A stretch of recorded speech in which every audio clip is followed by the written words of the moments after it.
horreur de ces questions. Vous couperez au montage. Hein.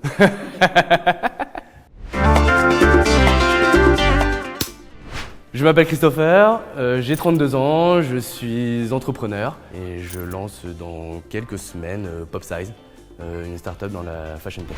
Donc PopSize, c'est une application mobile qui permettra à chacune et chacun d'entre vous de trouver sa taille de vêtements parfaite grâce à l'intelligence artificielle. Dans cette application mobile, vous pourrez créer votre profil personnalisé et demain, lorsque vous chercherez un vêtement, quelle que soit la marque, quel que soit le type de vêtement, PopSize sera capable de vous trouver votre taille parfaite qui vous conviendra à vous et qui vous sera entièrement personnalisé, quel que soit votre style. Le déclic a eu lieu il y a 3 ans. Sortir du Covid, j'avais besoin d'acheter des chemises. Donc je vais dans cette boutique, une grande marque parisienne, pour trouver chemise à ma taille. Et à ce moment-là, en fait, je ne savais plus si je faisais du S ou du XS. 2 éléments encore plus frustrants. Le premier, c'est que sortir du Covid, on ne pouvait pas essayer. Et deuxième chose très frustrante, c'est que des chemises de cette marque-là, j'en avais à l'appel chez moi. Et donc le seul moyen de pouvoir essayer, c'était d'acheter les 2 tailles, S et XS en l'occurrence, essayer à la maison, puis ensuite revenir pour rendre l'article qui n'était pas bon. Et je me suis dit, il y a un problème, il y a forcément quelque chose à faire. Et après 3 ans de réflexion, de maturation de l'idée, j'en suis arrivé à cette idée de PopSize, d'utiliser à la fois des profils personnalisés combinés à une intelligence artificielle dédiée au monde de la mode pour arriver à déterminer la taille parfaite pour chacun de manière individuelle. Le point majeur de différenciation de PopSize vient de son application mobile. Grâce à cette application mobile, vous aurez votre profil personnalisé. Ce profil personnalisé déterminera non seulement la taille, mais également vos préférences, votre style, et sera à même de vous recommander le vêtement idéal que vous rechercherez. Être accompagné par la CCI, ça a été, et c'est toujours, parce que je suis toujours, un excellent moyen de rencontrer des personnes qui font partie de cet écosystème startup.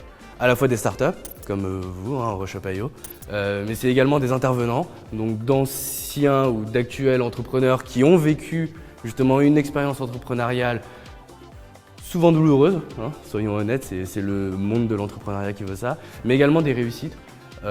Et pouvoir nous partager cela autour d'ateliers, de masterclass, autour de différents événements dédiés et organisés par la CCI pour l'écosystème startup.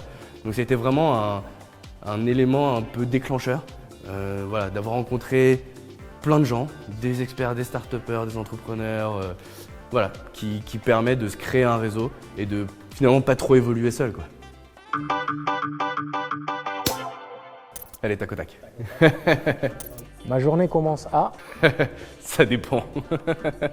Elle peut commencer à 9h comme elle peut commencer à 14h. Autofinancement ou levée de fonds? Autofinancement au démarrage et levée de fonds dans les prochaines semaines. Innovation ou amélioration? Innovation. Déléguer ou contrôler? Les deux. Connaître ses faiblesses pour déléguer, connaître ses forces pour contrôler. Aurais-tu un conseil à donner aux entrepreneurs qui veulent se lancer? C'est beaucoup de bas, mais c'est ces petits hauts en fait qui donnent envie de continuer à y aller. Beaucoup de gens vous diront mais ça ne marchera pas, c'est pas bon ce que tu fais. C'est pas grave, c'est pas grave. Et heureusement qu'il y en a qui ne croient pas en votre idée. Heureusement. Parce que c'est ce qui vous permettra éventuellement de trouver quelques petites failles dans votre idée, de l'améliorer.